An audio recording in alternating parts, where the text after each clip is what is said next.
আসসালামু আলাইকুম রহমতুল্লাহ।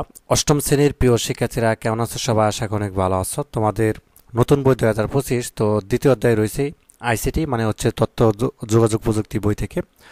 তো এখানে তোমাদের পৃষ্ঠা নাম্বার হচ্ছে আমরা রয়েছি এখন 35 নাম্বার পৃষ্ঠায়, ঠিক আছে? তো এখান থেকে নমুনা প্রশ্ন বা অনুশীলনী প্রশ্ন দেওয়া আছে। তো এখানে কিছু এমসিকিউ, একই সাথে হচ্ছে কিছু প্রশ্ন দেওয়া আছে আর কি, 7, 8, 9। তো সবগুলো প্রশ্নের উত্তরগুলো আজকে আমরা দেখব। তো প্রথম 1 নাম্বার যে প্রশ্ন আমাদেরকে করা হয়েছে, কোন টপোলজিতে একটি কম্পিউটার দুটো কম্পিউটারের সাথে যুক্ত থাকে? এটা হচ্ছে রিং টপোলজি, খ নাম্বারটা। প্রত্যেক কম্পিউটার সাথে যুক্ত থাকে কোন টপোলজিতে? মেশ টপোলজি, ক নাম্বারটা। 36 নম্বর পৃষ্ঠা দেখো, নতুন পৃথিবীর সম্পদ কি? তথ্য, ক নাম্বারটা।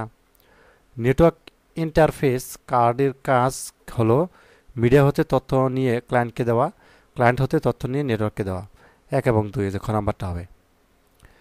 নিচের 59 পর 5 এবং 6 নম্বর প্রশ্ন দাও। করিম সাহেব শিক্ষা সনদ, জাতীয় পরিচয়পত্র, ড্রাইভিং লাইসেন্স এবং স্ক্যান কপি ইত্যাদি সবকিছু তার ড্রপ বক্সে সংরক্ষণ করেন। তো তিনি একবার লন্ডনে একটি সেমিনারে যোগ দিলেন। সেমিনারে চলাকালীন তিনি উচ্চ শিক্ষার একটি সুযোগ পান, এজন্য তাকে কিছু সনদের কপি দিতে হয়েছিল। তো তিনি কাজটি সহজে করে ফেললেন। কিভাবে করলেন? এক্ষেত্রে করিম সাহেব সনদগুলো কিভাবে পেলেন? ইন্টারনেট ব্যবহার করে, গ নম্বরটা। আর ড্রপ বক্স ব্যবহারের সুবিধা হলো কি? এবং বন্ধু, এটি যে কোনো স্থানে খোলা যায়, এতে তথ্য গোপন ও সংরক্ষিত থাকে। 1 এবং 2, এই যে খ নম্বরটা হবে। এখন দেখো আমাদেরকে 7 নম্বর প্রশ্নটি করছে যে তোমার বিদ্যালয়ে 10টি কম্পিউটার ও একটি প্রিন্টার ব্যবহার করে নেটওয়ার্ক তৈরির জন্য একটি টপোলজি চুক্তি সহ সুপারিশ করো। আচ্ছা, তুমি এখান থেকে এভাবে লিখতে পারো যে কম্পিউটার, উত্তরটা, কম্পিউটার নেটওয়ার্ক ব্যবহারে একটি বড় সুবিধা হলো রিসোর্স শেয়ারিং, অর্থাৎ নেটওয়ার্কের সাথে সংযুক্ত প্রিন্টার বা স্ক্যানারগুলো নেটওয়ার্কযুক্ত। তো প্রতিটি কম্পিউটার ব্যবহার করতে পারে, এক্ষেত্রে প্রতিটি কম্পিউটারের জন্য আলাদা স্ক্যান বা প্রিন্টার প্রয়োজন হয় না। তো তেমনি আমাদের বিদ্যালয়ে 10টি কম্পিউটার একটি প্রিন্টার ব্যবহার করে যদি একটি নেটওয়ার্ক গঠন করা যায়, তবে সেই 10টি কম্পিউটার প্রতিটি দিয়ে সেই প্রিন্টার ব্যবহার করেই প্রিন্টার করা যাবে। তো 10টি কম্পিউটার প্রিন্টার করতে 10টি প্রিন্টারের প্রয়োজন হবে না, এতে টাকা সাশ্রয় হবে এবং স্থান সংকুলন নিয়েও ঝামেলা হবে না। ঠিক আছে, এই পর্যন্ত দিবা, এই পর্যন্ত দিলেই হবে, ব্যাখ্যাটা হয়ে যাবে। 8 নম্বর প্রশ্নটা কি করছে? রাউটারের কাজ করার পদ্ধতি বর্ণনা করো। রাউটার,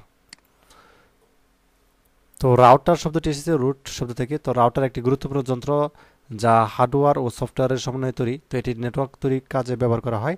ইন্টারনেট অসংখ্য নেটওয়ার্কের সমন্বয়ে তৈরি। তো একই প্রোটোকলের অধীনে কার্যরত দুটি নেটওয়ার্ককে সংযুক্ত করার জন্য রাউটার ব্যবহৃত হয়। এই পর্যন্ত দিবা, আর দেওয়ার দরকার নেই।